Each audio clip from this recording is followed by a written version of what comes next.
ഈ മലയാള സിനിമയിലെ കോടിക്കണക്കിനുള്ള ക്ലബ്ബുകളൊക്കെ ഇപ്പോൾ ഓർമ്മയുണ്ട്. ചുമ്മാന്ന് ഏത് കോടി? അതുകൊണ്ടല്ലേ തൊഴുത്തിൽ കിടക്കണ പ്രൊഡ്യൂസർ. ഏത് കോടി ക്ലബ്ബ്?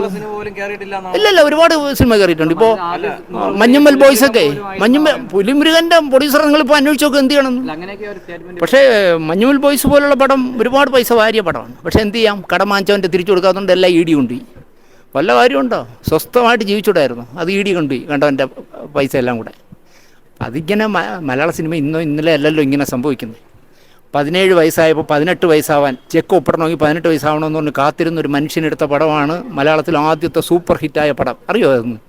ചെമ്മീൻ. 17 വയസ്സായ പയ്യൻ 18 ആവാൻ വേണ്ടി കാത്തിരുന്നിട്ട് ചെക്കിൽ ഒപ്പിടണമെങ്കിൽ അവൻ 18 ആവണം.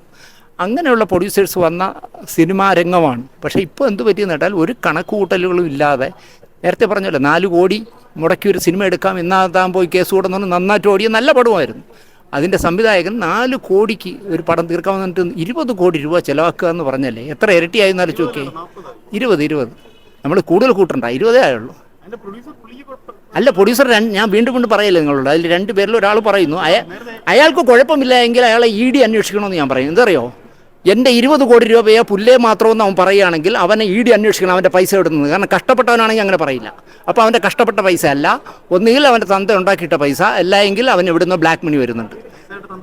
ഇ ഡി അന്വേഷിക്കേണ്ടതാണ്. കാരണം 4 കോടി രൂപയ്ക്ക് ചിലവാക്കാമെന്ന് പറഞ്ഞെടുത്തൊരു പടം 20 കോടിയായി. അതിൽ 2 ലക്ഷം രൂപ പോലും കളക്ഷൻ കിട്ടാതെ ആദ്യ ഷോയ്ക്ക് ഹോൾഡ് ഓവറായ ഒരു പടത്തിൻ്റെ നിർമ്മാതാവ് പരസ്യമായി പറയാണ് എൻ്റെ 20 കോടി രൂപയാൽ എനിക്ക് പുല്ലേ മാത്രമെന്ന് പറയുന്നുവെങ്കിൽ അവനെ അന്വേഷിക്കണം. പോലീസ് ഇ ഡി അന്വേഷിക്കണം അവൻ ഈ 20 കോടി എവിടെ നിന്ന് കിട്ടിയെന്ന്. കാരണം അവന് കഷ്ടപ്പെട്ടാണെങ്കിൽ അവൻ അത് ചെയ്യില്ല. കഷ്ടപ്പെടാത്ത പൈസ ആയിരിക്കണം. എന്നിട്ട് ആ സംവിധായകനെ വെച്ച് ലിസ്റ്റൻ സ്റ്റീവൻ പുതിയ പടം ചെയ്യണം. ഏത് പ്രൊഡ്യൂസർ അസോസിയേഷൻ്റെ നേതാവ്. എന്നിട്ടാണ് ഇവർ നടന്മാരുടെ റേറ്റ് കുറയ്ക്കാൻ നടക്കണേ. ആ നിർമ്മാതാവിനെയല്ലേ ആദ്യം മാറ്റി നിർത്തുക സംഘടന. പറഞ്ഞാൽ ഒരുപാട് പറയണമെന്നേ.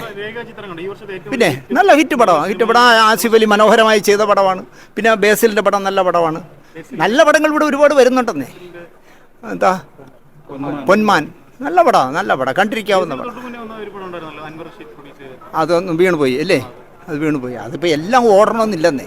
എന്നാലും അവനിപ്പോൾ മോഹൻലാൽ, ജയറാം, ദിലീപ് കഴിഞ്ഞ് ആ ശ്രേണിയിലുള്ള നല്ല നടനാണ്. എനിക്ക് ഭയങ്കര ഇഷ്ടമാണ് ബേസിലിനെ.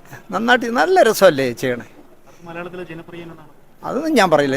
ഈ ജോത്സ്യം ഇല്ലാത്തതുകൊണ്ട് ആ പരിപാടി അറിയില്ല. അപ്പോൾ എന്തായാലും ഒരുപാട് സന്തോഷം.